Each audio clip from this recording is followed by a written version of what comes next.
Alors maintenant, ce que je vais faire, c'est que je vais indiquer où est-ce que je suis, dans quelle page. Ce que j'aimerais, c'est que par exemple, cette page-là, recette, soit dans une autre couleur pour que je sache, pour que l'utilisateur sache où est-ce qu'il est. Remarquez aussi que tantôt, lorsqu'on a mis la marge puis qu'on a inversé avec le float, ça a inversé le flow des mots. Donc, j'ai juste replacé dans l'ordre ici. Là. Dans le fond, ils apparaissent à l'inverse de ce qu'ils devraient apparaître sur la page panier, marché et recette. Donc, ce que je vais faire, c'est que j'aimerais que recette soit dans une autre couleur. Alors là, je vais me positionner dans le A, ici, dans le lien. Lorsqu'on veut affecter la couleur d'un lien, il faut aller dans le A. Et là, je vais mettre une classe que je vais appeler actif. Ce que ça va faire, ça, c'est que ça va me permettre de cibler ce lien-là dans cette page-là. Mais après ça, ce que ça va me permettre de faire, c'est que ça va me permettre aussi dans chacune des pages d'aller le déplacer. Je ne serai pas obligé de réécrire à chaque fois. Je vais juste déplacer la classe.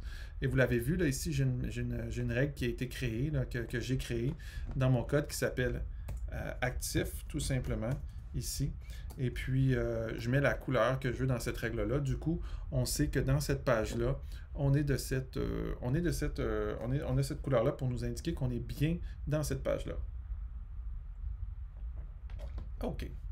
Maintenant, OK, on continue. Alors, on va y aller. On va enlever nos arrière-plans qu'on avait mis là-dedans parce qu'ils commencent à être un petit peu irritants dans notre structure de page. Fait que ça, on peut aller enlever nos arrière-plans, mettons, de header ici parce qu'on n'aime pas ça. On peut enlever les arrière-plans de notre navigation. On peut enlever tout ça ici, là, tout ce qu'on a fait. Là, on peut venir enlever ça ici.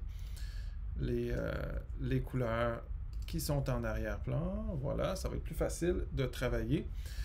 Et qu'est-ce que je vais avoir dans ma maquette? J'aimerais avoir un petit filet avant de continuer ma page. Fait que je vais juste me positionner un petit peu après ma navigation. Juste après, j'ai le main. Donc, je vais aller dans le main, donc le contenu principal.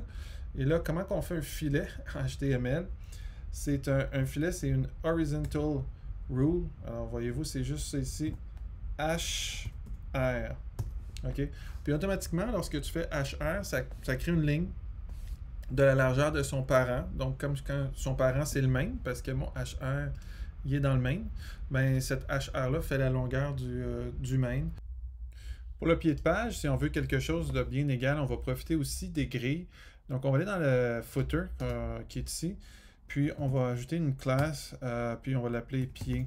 Là, dans mes feuilles CSS ici, je vais me positionner à l'extérieur de ma grille de base. C'est juste pour avoir de quoi de bien séparer. Je vais écrire pied et là, je vais aller bâtir la grille de mon footer. Alors, déjà, premièrement, j'ai un minimum height que j'ai mis ici là, dans ma règle footer. Je peux l'augmenter dépendamment de ce que je veux. Donc, moi, je l'ai mis à 300 pixels là, pour qu'on ait bien de la place pour mettre tout ce qu'on veut dans le pied de page. On le voit que c'est quand même une hauteur qui est correcte. Fait que là, je vais aller me bâtir ma grille. Donc, display grid. Ici, je peux mettre une couleur d'arrière-plan avec background color. Ici, pour aller ajouter une couleur d'arrière-plan à ma grille. Je vais prendre la couleur là, que j'ai décidé de mettre. Qui va avec mon logo, dans le fond, qui est la même couleur que le fond de mon logo. Puis là, je vais bâtir la grid template column. Grid template columns, ici. Là, je vais faire quelque chose d'un petit peu particulier, juste pour mettre un petit peu de piment. Je vais me faire des colonnes inégales. Donc, je vais me faire ma première colonne qui fait 5 fractions, ma deuxième colonne qui fait 2 fractions, puis ma troisième colonne qui fait 3 fractions. Ce que ça va venir faire ici, c'est que ça va venir diviser un peu ça va diviser un petit peu mes éléments. Je vais vous montrer un petit peu une fois terminé, là, ici. Là. Tiens, je l'ai, voilà. Donc, parce que j'ai comme une portion à gauche qui occupe, mettons, plus de part que la portion à droite, puis entre les deux, j'ai un vide. C'est pour ça que je me dis 3 fractions, 5 fractions à gauche, 2 fractions entre les deux, puis 3 fractions à droite. C'est un petit peu ça la façon de penser là, en termes de gris, là, diviser nos espaces comme cela. Fait que 5 fractions, 2FR, 3FR. Puis pour que tout se tasse un petit peu à l'intérieur, pour pas que les lettres entrent directement, cette fois-ci, au lieu de me faire une colonne de marge, parce que je vais vous montrer le plus de choses possible, on va y aller avec padding left ici. Puis, on va se donner un petit 5% de padding à gauche, puis un petit 5% de padding à droite. Padding right ici, 5%. Sauf fond, c'est pour que lorsqu'on met nos éléments, ils ne soient pas collés là, sur le côté directement de mon pied de page.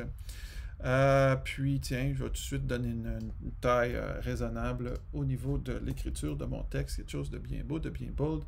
Fait que 1.6 EM, ça va être lisible. Fait que là, j'ai comme fait ma grille, il n'y a rien encore dedans. Je vais commencer à bâtir ma structure. Fait que, premièrement, dans mon pied de page, je vais venir me créer une division. Div, class, je vais lui mettre une classe. Et ça va être la petite accroche du pied de page, le call to action du pied de page. Donc, je vais l'appeler pied 1, ici. OK. Et là, dans le pied de page, je vais mettre la petite phrase, là, justement. Recevez des nouvelles des nouvelles recettes chaque mois. Donc, à l'intérieur de la div, je vais mettre ça dans un paragraphe. Recevez des nouvelles recettes chaque mois. Ensuite, tiens, je vais la tasser déjà. Je vais me faire une CSS pour ça. Donc, je vais me faire une règle. Pied 1, hein, pour celle-ci. Voilà. Qu'est-ce que je vais faire dans ma CSS de mon pied 1? Ben, déjà, je pourrais venir le tasser un petit peu, hein, tiens, avec margin top pour le tasser du haut. Hein. Il y a plusieurs manières de faire. J'aurais aussi pu mettre plus de padding au top de mon footer. Là, je vais faire un margin au top de ça, tiens, de 50 px ici. Fait que ça vient tasser justement cette phrase-là, comme je le veux ici. Et là, je vais lui demander justement combien de colonnes est-ce que ça va occuper cette phrase-là.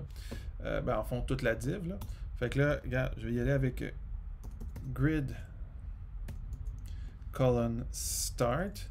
Puis je vais demander que ça commence à la 1 et que ça finisse à la 2. Ici, grid colon end, à la 2.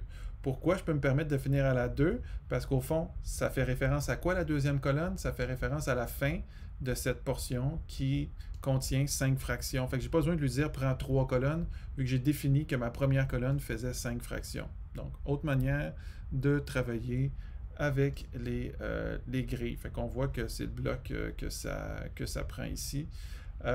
Ensuite, tiens, je vais faire un petit bouton en dessous, mon petit bouton qui est ici, mon bouton « Abonnez-vous à notre bulletin ». Donc ça va nous permettre d'aller voir les CSS pour faire des boutons de type CSS.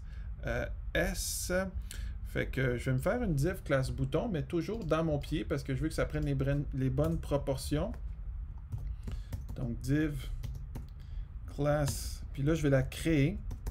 Cette div-là, ce n'est pas un objet qui existe en HTML. Là. Il y a l'objet bouton, mais je ne vais pas utiliser l'objet bouton parce que je veux quelque chose là, de personnalisé. Ouais, je vais mettre ça dans un A, donc dans un lien, hypertexte. Je vais mettre un hashtag parce que je ne sais pas encore où est-ce que ça va nous amener ici. Je vais coller mon texte ici parce qu'il s'agit encore que d'une maquette. Donc, je copie mon texte avant le A fermant. Donc, abonnez-vous à notre bulletin. Là, par défaut, il est bleu parce que justement, c'est un lien. Donc, c'est un lien hypertexte. Fait qu'il faut que j'aille corriger toutes ces petites affaires-là. Alors, comment je vais faire ça? Je vais me créer une CSS que je vais appeler bouton, puisque je viens de me créer un bouton ici. Et puis, premièrement, je vais aller définir la couleur d'arrière-plan de ce bouton-là ici.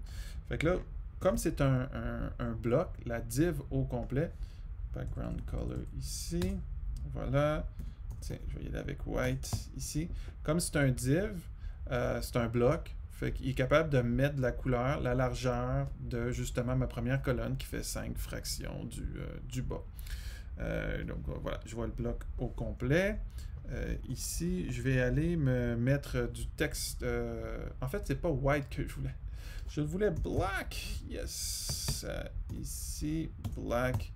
Et c'était mon texte que je voulais blanc. Donc, color, white. Ici, bouton qui est là. Donc, il vient pas white parce que au fond, je pense qu'il y aurait besoin que j'y crée une classe ici, comme ça, qui s'appelle bouton A. Et là, il va être content. Je vais juste mettre le petit white là-dedans. C'est qu'il veut qu'on cible les liens pour pouvoir leur changer de couleur. Fait que c'est mieux comme ça. Fait que je continue avec ça. J'ai ma classe bouton A white pour que le lien soit de couleur white. J'ai le lien bouton qui lui cible la division au grand complet. Fait que je continue à faire mon petit bouton. Bon, déjà, je vais lui donner une largeur à ce bouton-là. Hein? Donc, un petit WIDTH ici. Tiens, je vais lui donner une largeur comme 400px. Ça a-tu de l'allure ici? Ouais, ça a de l'allure. C'est à peu près la largeur du texte. Puis là, le texte il est bien trop collé sur les bords. Fait qu'on va mettre quoi? Du padding. Et le padding, ça l'augmente la taille, donc pas de souci.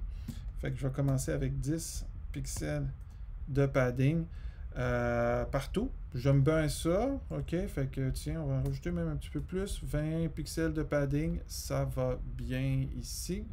Ça a rajouté de la viande autour de là. Ce que j'aurais pu faire aussi, c'est que j'aurais pu entrer une valeur multiple. Alors, admettons que j'aurais voulu avoir du padding de façon inégale, un peu autour de un petit peu autour de mon bouton. J'aurais pu mettre ces valeurs-là. Qu'est-ce que c'est ces valeurs-là? Ici, tiens, je vais vous le coller comme ça, vous allez pouvoir voir.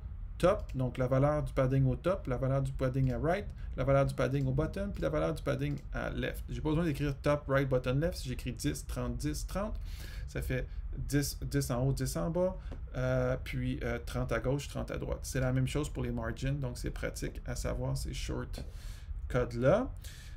Ensuite, les coins ne sont pas arrondis, donc je vais aller arrondir les coins à l'aide de la règle border radius ici. Et dans border radius, qu'est-ce que je vais mettre? 20px. Tiens-toi, ça me fait un beau bouton CSS comme cela. Tu peux toujours continuer à arrondir, plus tu veux des arrondis. Tiens, à 30, ça fait un peu plus mon affaire comme ça. C'est tout. Donc, border radius à 30%. Tiens, je vais m'assurer, je vais mettre cursor.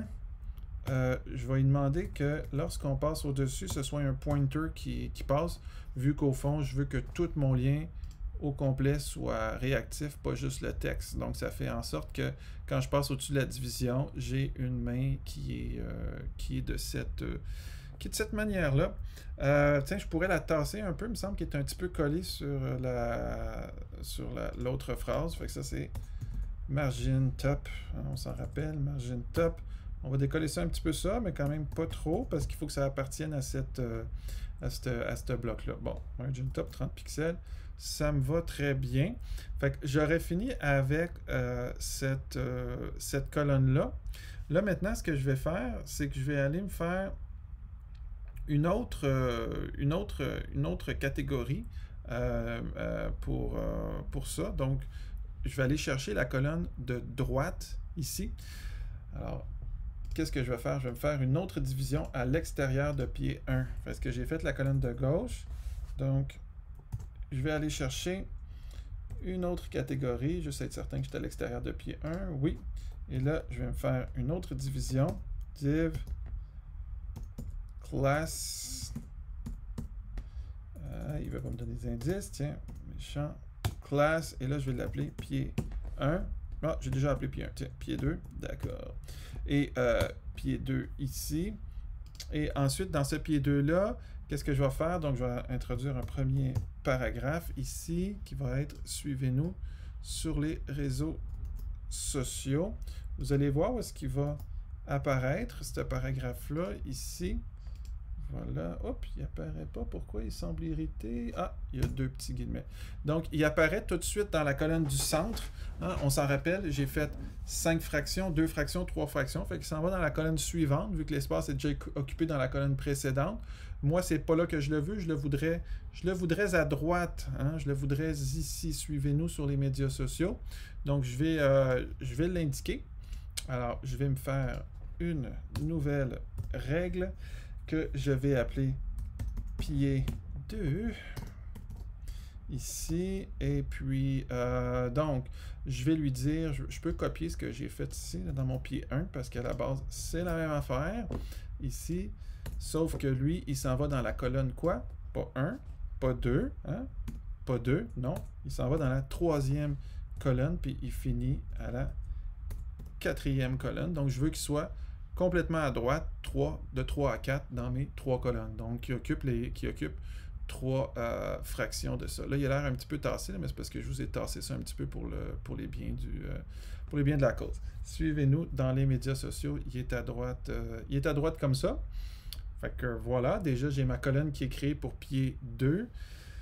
Maintenant, on va faire quelque chose d'un petit peu particulier ici. Les petits icônes de médias sociaux. Donc, ce que je vais faire, c'est que je vais aller chercher des icônes. Ça, je suis allé chercher ça sur le W3C. J'ai juste googlé W3C icon.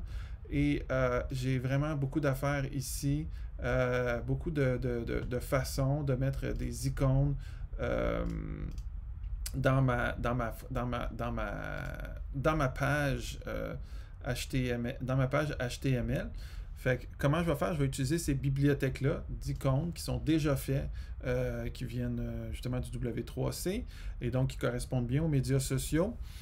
Ça va être des polices, fait que ça va toujours être scalable. C'est ça qui est l'avantage. Plutôt que d'utiliser des images, ils vont toujours être scalables, ils vont toujours être belles. Donc, je vais aller me chercher ces images-là. Pour pouvoir avoir ces images-là, là, ce que j'ai dû faire, c'est que j'ai dû insérer un lien vers justement les icônes sociaux du W3C. Donc, je suis allé sur le site du W3C, j'ai trouvé cette phrase-là ici, voilà. Et elle est ici dans le header, lien vers la librairie d'icônes sociaux. Fait que ma librairie est là, la petite librairie là, de Font Awesome, d'icônes de médias sociaux Font Awesome. Du coup, ils sont accessibles, ils me sont accessibles.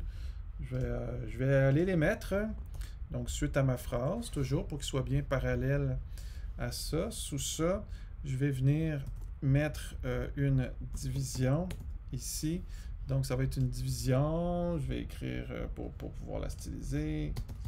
Class, je vais l'appeler sociaux. Ici, div class sociaux. Et là, qu'est-ce que je vais faire? Je vais aller mettre les différents icônes avant de programmer mon lien. Fait que, voyez-vous, regardez, c'est un lien A. href, ok, donc c'est important d'y aller comme ça. On va mettre un hashtag parce qu'on ne sait pas où ça y va. Et là, je vais mettre une classe. Et cette classe-là, ici, ben, il faut le savoir. Ok, c'est dans le fond sur le site du W3C. On va vous le dire. Il faut écrire FA. FA, c'est le type d'icône pour les médias sociaux. Puis là, je mets le type que je veux. Alors, dans ce cas-ci, c'est Facebook. Puis tout de suite, j'ai mon F qui apparaît ici. Fait qu'il y en a une coupe. On ne les fera pas toutes un par un. Là. Je vais juste vous les copier-coller ici. Vous pouvez aller les chercher sur le W3C. Ces icônes-là, c'est très utile, c'est très pratique, c'est très joli. On aime ça. Donc, voilà. On va bien styliser ça pour que ce soit bien indenté. Fait que j'ai mes différents icônes qui sont là. Je vais aller styliser ça. Pour que ce soit à mon goût. Donc, je vais aller me chercher, je vais aller me créer une petite feuille de style pour ça, une petite style. Alors, sociaux, c'est bien comme ça que je l'ai créé. Voilà. Et là, qu'est-ce que je vais faire? Ben, je vais faire en sorte, moi, j'aimerais qu'il soit blanc. Donc, color, ici, tiens, white. Point virgule. ici, et il ne met pas en blanc tout de suite. Ah, j'ai oublié de mettre mon petit A. Toujours quand on veut styler des liens, il faut vraiment indiquer le A de lien. J'aimerais qu'il soit un petit peu plus gros aussi. Font, size, parce que comme il s'agit d'une icône de police, ben, il faut que je le mette un petit peu plus gros. Tiens, je peux mettre 2M. On doit voir commencer à 2M. Ouh, c'est un petit peu trop gros. Tiens, on va y aller avec 1,6 M. 7 ici. 1.5. 1.5, moi, ça me va.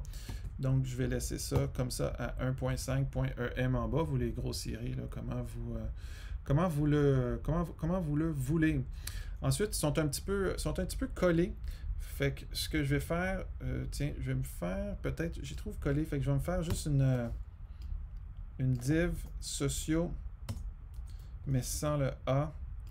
Puis je vais aller mettre un petit peu de margin top parce que je trouve que c'est trop collé là. Margin top. Ici, tiens, on va décoller ça de quoi? 50px. Ah, c'est un petit peu trop. 10px, c'est raisonnable. Maintenant, c'est les espacements. J'aimerais les espacer les unes les autres, ces différentes choses-là. Fait que voyez-vous, tu sais, il y a l'affaire FA dans les classes. Fait que comme la classe, moi dans le fond, j'ai déjà la classe qui est loadée dans mon document, puisque j'ai loadé la style sheet du W3C. Fait que j'ai accès à ça, à FA. Comme ça. Qu'est-ce que ça fait? Ben, ça va chercher toutes les icônes sociaux qu'il y a dans ma page. Fait que là, je peux aller me chercher un petit padding. Ici, tiens, on va se mettre un padding de 10px. On va voir qu'est-ce que ça fait. C'est parfait. Ça met du padding partout. Ça les distance les uns les autres. Je pourrais même m'en mettre un petit peu plus. 20. Hein? Enfin, vous irez selon votre goût. Comme ça, moi, ça me va. Non. 15. C'était ça qu'il fallait. OK. J'aurais pu aussi y aller avec padding left si j'aimerais avoir un padding juste à gauche et non pas partout sur mon petit icône des médias sociaux. Fait que, donc, maintenant, j'ai fait mes différents icônes de médias sociaux. Je vais aller me créer un autre div pour la phrase qui est en bas ici. Fait que je vais aller me placer à gauche, ici, de sociaux. Je vais sortir de là. Je vais sortir de pied 2, ici. Donc, pour mon texte de bas de page, je vais aller me chercher une division, ici. Alors, le but de tout ça, c'est bien sûr que ça soit égal en bas. Class, et je vais l'appeler pied 3, per se. Et dans ce pied 3-là, ici, tu vois, tout de suite, il vient se placer en dessous de lui. Je viens mettre dans un paragraphe mes crédits. Voilà, hein, tout droit réservé, blablabla. Et puis, qu'est-ce que je vais faire avec ça, mon pied 3? Je vais venir styliser. Donc, déjà, il apparaît au bon endroit, mais je vais quand même aller vous le faire.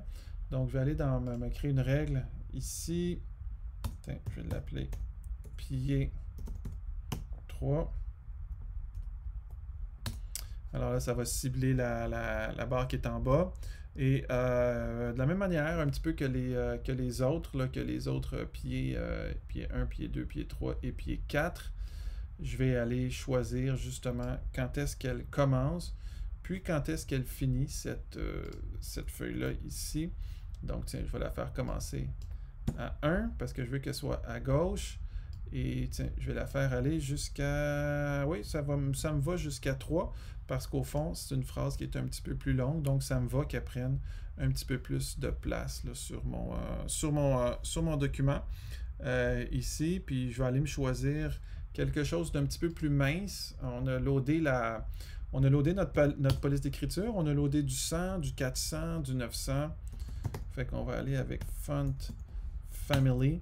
Puis je vais choisir 100. Du coup, je vais avoir une graisse qui est plus maigre que ça. Donc, tiens, peut-être que je vais juste le spécifier, Font Family, ici pour bien avoir ma libre Franklin.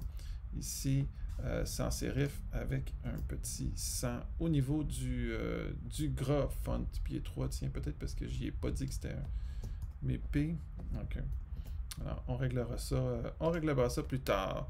Donc, j'ai mon pied 3 qui est là en bas. Maintenant, je vais mettre mon pied 4, donc à droite de ça ici. Donc, je vais y aller avec pied. Oh, pardon, je vais trop vite. Div, class, et puis je vais écrire justement pied 4. Et puis là, je vais mettre ma déclaration de confidentialité à droite, ici. Déclaration de confidentialité, ici. Voilà. Elle va s'en aller à droite ici. Et tu vois, ça en va tout de suite dans la bonne colonne, parce que dans le fond, la colonne précédente est occupée. Si je veux la définir, juste pour être bien certain que ça va pas déborder sur l'autre, je pourrais me faire un petit pied 4, encore une fois pour celle-ci, puis venir chercher les différents attributs de ma pied 4 ici, puis la faire commencer à la colonne 3 et aller jusqu'à la colonne 4 de cette manière-là. Et puis, je vais aller écrire déclaration de confidentialité. Puis, je voulais une autre phrase aussi. Je voulais avoir condition générale juste à côté. Puis, je vous montre un dernier petit truc. Donc, condition générale. Là, c'est un petit peu trop mince, là, mais lorsque je stretch comme ça, j'ai droit juste à un espace en HTML. Hein? Mais là, c'est quand même un peu trop collé. Alors, qu'est-ce que je pourrais faire pour les décoller? Je vais vous montrer ça. C'est que je dois utiliser un caractère spécial parce qu'on a droit juste à un espace en HTML. Pour des caractères spéciaux, ils commencent toujours par l'esperluette. Puis là, il y a une liste. OK? Tu as une liste de caractères spéciaux, au fond. Pour juste un espace, c'est NBSP, Non-Breakable Space. Voilà. Fait que ça met un petit espace de plus. Commande V, commande V, commande V, commande V. À mitaine, comme on dit, j'ai tassé mon condition générale de là. Fait que je voulais vous montrer ça. Alors, on a notre en-tête, on a notre pied de page, donc on est prêt à mettre notre contenu à l'intérieur du site. Puis le fait qu'on ait fait une grille en bas, ce que ça nous aide, là, c'est que c'est toujours égal les deux colonnes du bas. C'est vraiment égal les lignes de la colonne de gauche à la colonne de droite.